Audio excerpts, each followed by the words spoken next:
안녕하세요. 지구촌교회 대학지구 반세요 목사입니다. 6월 10일 월요일입니다.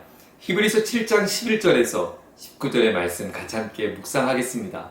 예수님은 누구신가? 히브리서 기자가 우리에게 들려줍니다. 예수님은 멜기세덱의 반차를 따른 영원한 제사장이다 라고 설명합니다. 사실 예수님에 대한 설명을 하면서 히브리서 기자의 관점은 예수님의 역할, 바로 제사장직을 감당하는 거기에 포인트가 있었어요. 제사장의 역할은 무엇이었나요? 네, 죄를 해결하기 위하여 하나님 앞에 나아 예배하는 사람입니다. 그래서 제사장이 필요했습니다. 죄인이었던 인간을 대신해서 하나님께 죄를 올려드리고 아뢰드리고 하나님의 긍휼과 은혜를 백성들에게 선포하여서 그 중재자 역할을 감당했던 것이 제사장이죠. 그런데 제사장이 누가 되었냐면 모세의 율법대로라면 아론의 후손들이 바로 제사장직을 감당해야 했습니다. 근데 문제가 생겨요. 아론의 후손들 역시도 그들은 죄인입니다. 그래서 백성들의 죄를 하나님께 고하기 전에 반드시 그들이 먼저 자신의 죄를 하나님 앞에 뉘우쳐야 되고 또 해결해야 하죠. 그런데 히브리서 기자가 우리에게 말합니다. 예수님의 제사장 역할은 아론의 후손으로서 오신 역할이 아니라 멜기세덱의 반차를 따라왔다. 멜기세덱이 누구일까요? 멜기세덱은 아브라함 시대 때 등장하는 인물입니다. 아브라함이 전쟁에 나가서 승리한 뒤에 멜기세덱에게 10분의 1, 11조를 드립니다. 그리고 멜기세덱이 아브라함에게 축복의 기도를 드려줘요. 성경은 멜기세덱을 제사장이다라고 묘사를 했는데요. 그 외에는 다른 설명이 없습니다.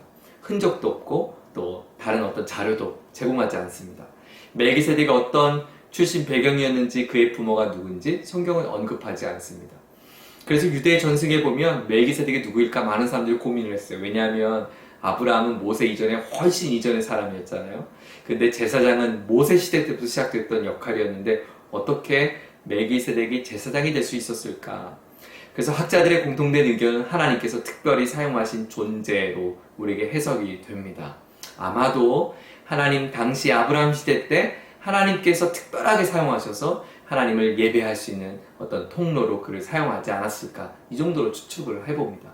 중요한 것은 예수님이 그 멜기세덱의 반차를 따라 제사장직을 감당했다는 거예요. 다시 말하면 아론의 후손으로서, 죄인으로서, 어떤 죄인됨으로써 부족함과 연약함으로써 제사장직을 감당한 것이 아니라 멜기세덱처럼 하나님께서 특별하게 사용하신 역할이었다라고 말하는 거예요. 그래서 멜기세덱의 반차를 따른 예수님의 제사장직이 완전할 수 있다라는 것이 오늘 본문의 논증입니다. 두 번째는 제사장은 율법 아래에서, 율법의 근거에서, 율법의 아래에서 철저하게 법을 따라서 집행해야 했죠. 그런데 오늘 16절에 보면 예수님은 율법 아래 있지 않고 썩지 않는 영원한 생명의 법 아래서 제사장직을 감당했다라고 설명합니다. 여러분, 율법의 기능은 인간이 얼마나 죄인인지를 드러내줍니다. 율법을 통해서, 율법의 기준을 통해서 우리가 그 율법에 도달할 수 없는 죄인임을 밝혀주죠. 율법의 형벌 아래 놓여진 존재임을 증명해줍니다. 그런데 예수님은 그 율법 아래 있는 인간을 구원하기 위하여 율법의 지배를 받지 않고 생명의 법으로 제사장직을 감당하게 되었습니다.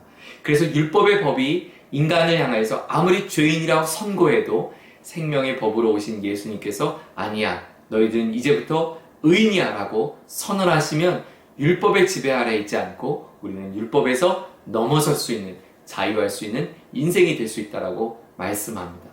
여러분, 그렇습니다. 우리에게 찾아오신 예수님은 우리의 모든 죄값을 치러주신 완전한 제사장이십니다. 그는 어떤 사람의 혈통과 계통과 율법 아래서 우리를 치리하고 우리를 도우시는 분이 아니라 생명의 법에서 하나님께서 특별하게 사용하신 하나님의 도구로서 이 땅에 오신 분이십니다.